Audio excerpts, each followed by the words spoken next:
Alright, welcome to races 9, 10, and 11 for the Can West Series 2015. We're here at Evergreen Raceway for race number 9 here in Washington for the Napa Auto Parts 150, which David Mayhew would have won in the number 17 car, with Partridge finishing second and Eggleston finishing third. As you see me already making moves on lap 2, getting around kind of a split pack here and get around that second pack and try to catch up to that first pack that we see in front of us there.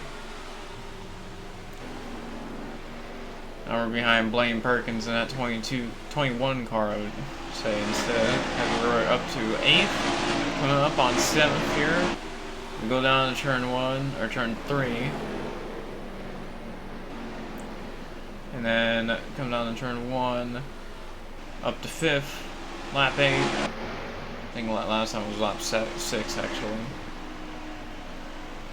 Now we're coming up on Gaz here in the number 27 car, and then we have a little bit of a mishap with Riley Herbst on lap 11. So go down to turn 1. Ooh, just get clipped. Into the wall we go. He gets in the wall too, and then we start losing it. We spin. He doesn't get into us, but then we just get on the brakes in time, and boom, into Blaine Perkins, and we lose fuel pressure right there as the car just stopped as I was trying to move it. Now you got Brendan McReynolds there in first. Brendan McReynolds slash Todd Gillen, you can call him whatever I want, but to be realistic with the season, I would call him Brendan McReynolds. Then you got the 6th car behind him, which would have been James Bickford, and the 50th Eggleston. We're pretty much seeing Brendan McReynolds kind of just drive away from the pack here,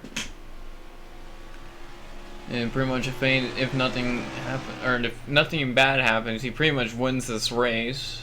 As you see Herbst there, and then Partridge, Bickford, Eggleston, and 2 lappers there. But something did happen. Don't know what exactly did happen, but he had some type of issue. And now Partridge is going to win here at Evergreen. As you see there, I thought Herbst was going to get to him if he just went to the inside, but he stayed behind, just like how the AIR and NR. They always just hold behind people. And then we're coming to Colorado for the Napa Auto Parts 150. Which Ryan Partridge would have won this race.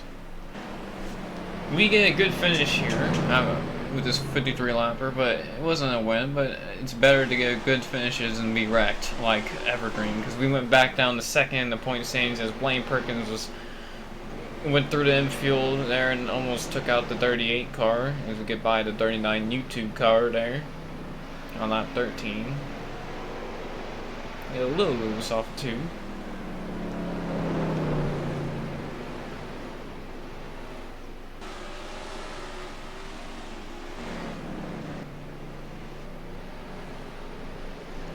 Now we're running up to 7th place here with Gaz in front of us on number 27, who I got into at Evergreen.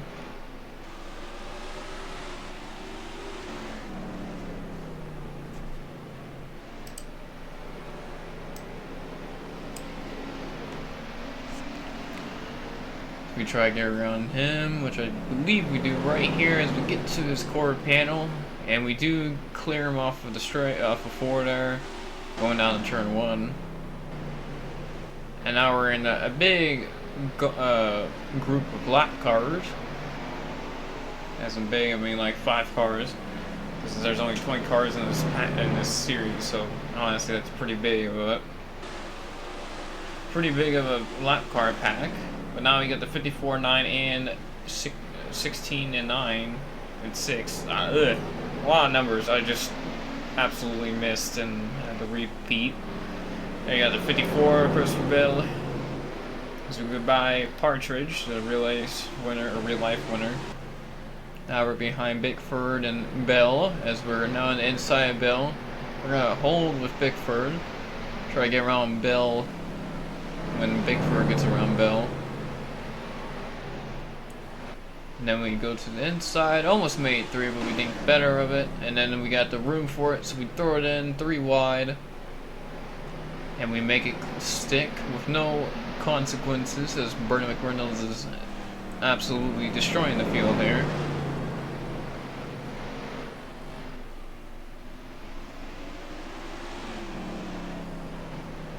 Now we're getting closer.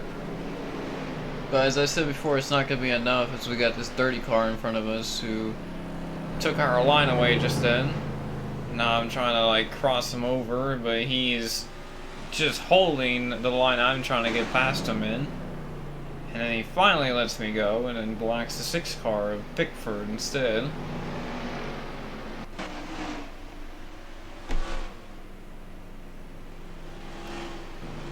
And then the last lap, we're so close to McReynolds, but just so far away from winning or making any type of move there.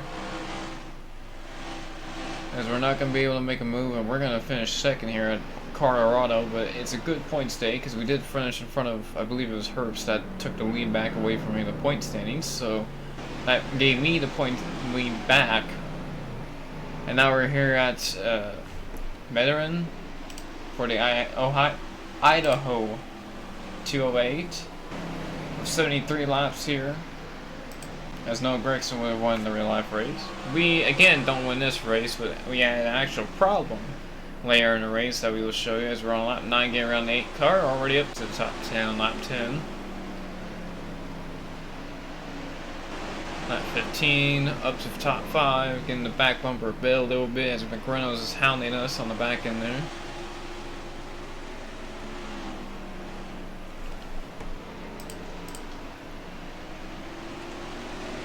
Get a little bit more of a bump for Bell there as we get by. Then we got the second place car of Herbst that we gotta get by. I believe this is where we go back to our first caution here on lap 32. Not gonna see it yet. Maybe you'll see it there in the background, but no, you won't. I don't think so. Too quick of a camera aim, but we get a caution. And then the 39 is checked up. The 30 car gets clipped by Bell as McReynolds kind of running Bell out of room, and the 30 car goes sideways, gets us a caution. We go back green. Just a side by side now. So we get a little contact there. Keep it straight. And then we get pretty severe contact as he gives me a bumper run. As you see the car dart right. That was not a good sign. I almost lost it there as we try to get back to him.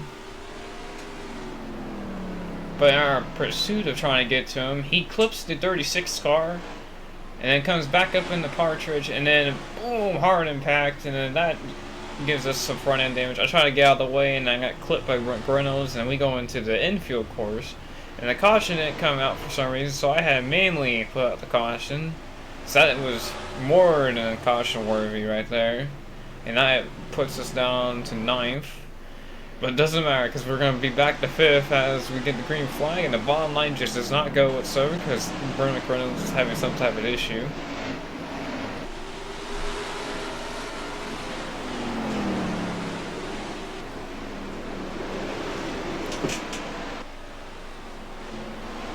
And then we kind of just boot the 88 there out of the way. We get by him, and then the 88 comes back to us. It's just a tap, and then even more of a tap there. He just shipped us there